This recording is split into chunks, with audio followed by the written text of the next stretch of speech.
everybody. It's been a minute since I gave you any kind of update on to what I've been doing, and luckily I've stayed in the tiny house building realm for a little while longer anyways. As you probably last saw, I was doing my own tiny house space. That included the little guest room that we added on to our main house.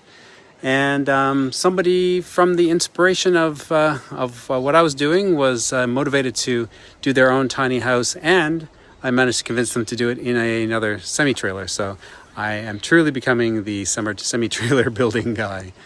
Anyways, just thought I'd give you a little bit of tour of what I've been doing and show you a little bit of a difference of what you can do with the space from what we've done.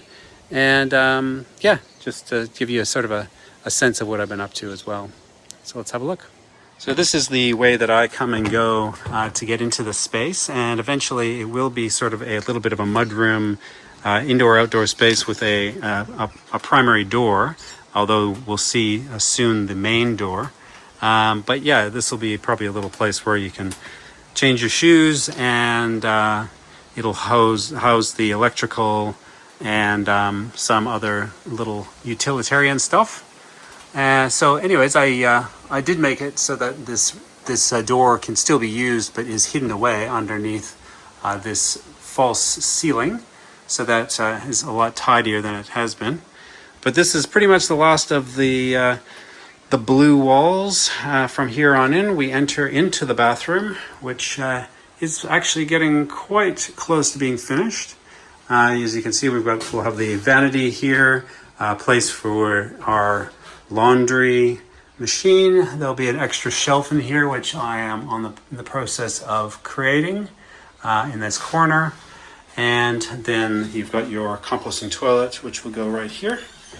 We'll be putting a shelf in here, which will stay magnetically against the wall, flip down, and will hinge onto the edge of this, giving a large expanse of workspace for someone if they want to put their laundry or whatever they want up there when the toilet's not being used, and then you can just flip that up.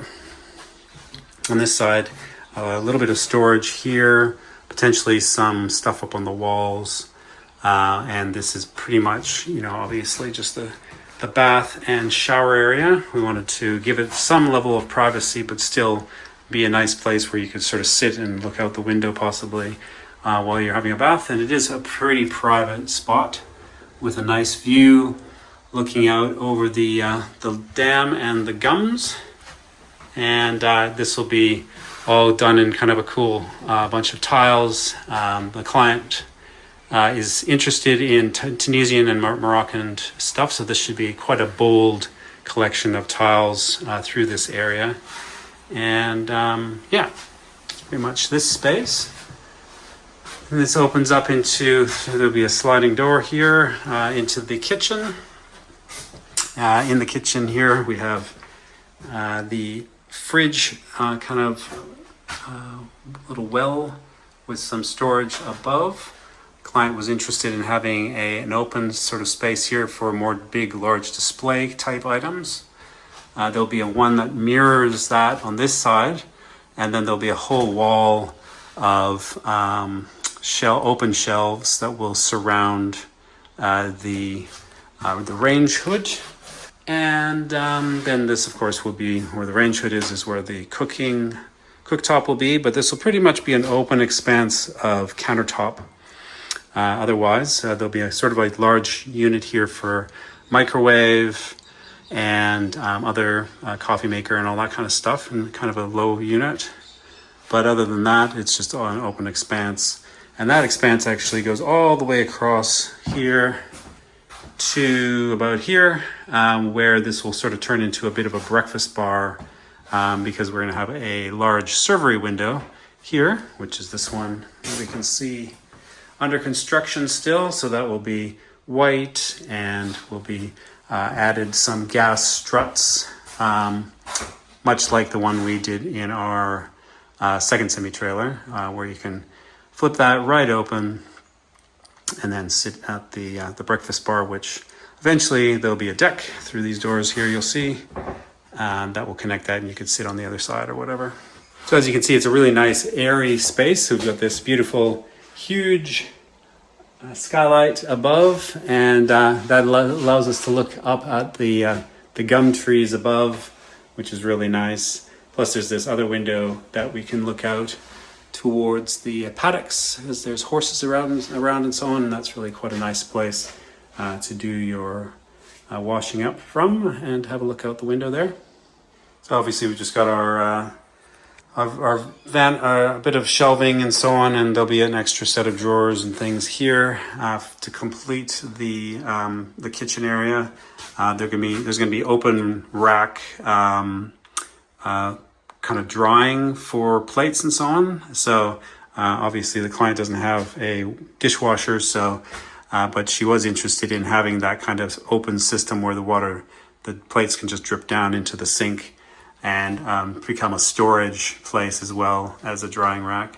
So here we've got a pull-out pantry. So it'll be sort of a slide out quite far out that you can kind of access from this one side. And it's quite large, as you can see. And that's pretty much the kitchen. So we opted for building it up on a step, as we did with our places. So there is a large drawer that goes under the floor here. That's the main thing that's taking advantage of this raised area, other than the fact that all the electrical and plumbing are under this area, which makes things a lot easier. And then in addition, we unlike our place, this place has the air conditioning unit right under here, and there's a point here for the lounge room, one in the kitchen, and then this conduit actually runs all the way to the bedroom to provide heat and cooling for the whole house. So this is, as you can see, is the lounge room space. We decided not to put any windows on the north wall, just to keep things cooler in here in the summer. And also the client has a lot of things that she'd like to put on this wall from overseas travel that she's done.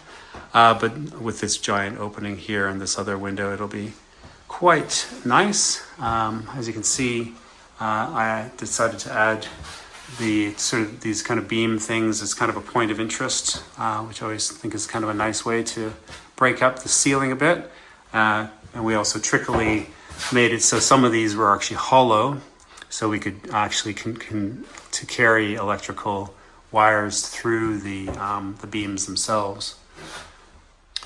So down here we've got in the corner there'll be a combustion stove here, a little cubic mini like what we have. So beautiful little fireplace corner. Again, the sort of Tunisian Moroccan kind of interests that the client has. There'll be some interesting tiles here and on the hearth for that space. And then moving into the bedroom, there'll be a sliding door here. The client was interested in having this cabinetry that she found put in around her bed. So the bed is more unusually cutting across the middle of the room, but there's space to walk around because it's just a double bed, not a queen, so that should fit all right. There's going to be some lighting coming up through the cabinetry, and yeah, this room is mostly done. Just needs a light put in and a bit of finishing with the aircon and so on, but pretty much the space as it's going to be. This blue color will probably be used elsewhere. The kitchen cabinetry, cabinet fronts will probably be in this kind of dusty blue color, as well as potentially either this wall or this area around this doorway, just to add a bit of punch with the colors. And so the last part of the house is a big walk-in storage and wardrobe, which was something that she was very keen on. I've got all my junk in here at the moment, but you can see it does contain a lot of storage space.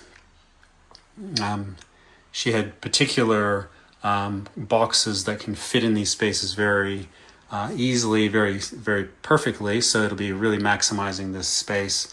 Obviously, a ton of hanging space for stuff, and then this large storage area here.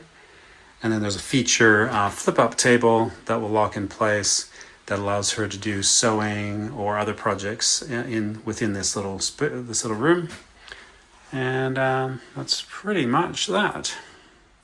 So the aim was to create something that was nice and airy, lots of natural light, and also just feels like a very usable. There's always that kind of aim to put as much storage in as possible, but also enough space to kind of still put your own furnishings and touch on it. I think it'll really change and transform once the flooring and the tiles and all that kind of stuff's in.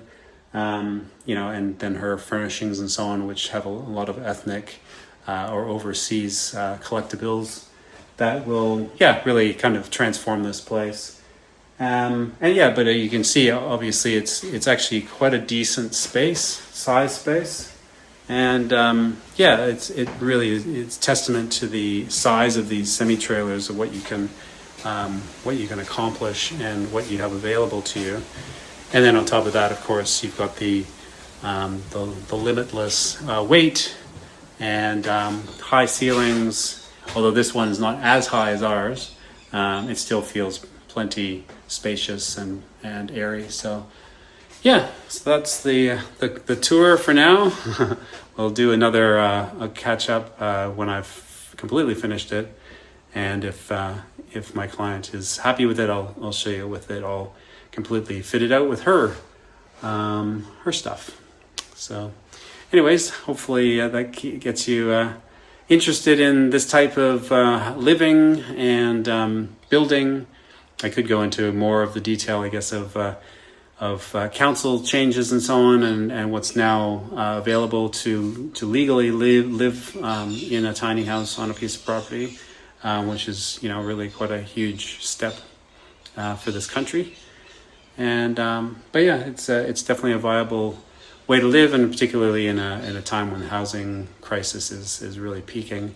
It's great to have these options, particularly if it's not just about money, but also about living more sustainably, living more minimally, downsizing and what have you. So anyways, be well, and we'll talk to you when we next talk to you.